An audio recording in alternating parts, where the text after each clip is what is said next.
தலைவர்களே, இப்பொழுது மக்களுக்கு புரிஞ்சிருக்கும் என்ன அரசியல்னு. ஜிஓ பாஸ் பண்ணாங்க,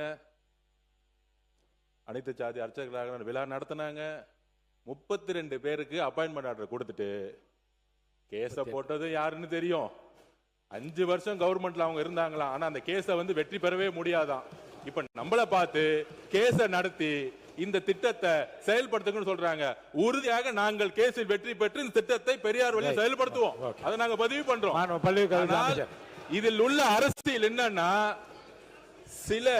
சில மதவாதிகளுடைய அழுத்தத்தினால் கேஸ போட வச்சு இவங்களே டிராப் பண்ணி இவங்களே அதுல குறிப்பா அண்ணன் சேகர் பாபு பெரியார் பேர் உச்சரிக்கவே கூடாது, எங்களுக்கு தெரியும். அதனால இந்த போன ஆட்சி பெரியார் பெயரை பெயரளவுக்கு சொல்லிட்டு அனைத்து சாதி அர்ச்சகரால் திட்டத்தை கைவிடப்பட்டுட்டாங்க. 5 வருஷம் சுப்ரீம் கோர்ட்ல ஜெயிக்கவே இல்லை இந்த கேஸ்ல. ஜஸ்ட் எல்லாமே பேப்பர்ல தான் இருக்கு, எந்த திட்டமா இருந்தாலும் பேப்பர்ல தான் இருக்கு அப்படிங்கறத நான் பதிப்பிட்டேன். அதுக்கு ஒரு மக்களுக்கு முன்னுதாரணம் இந்த திட்டம் தான்.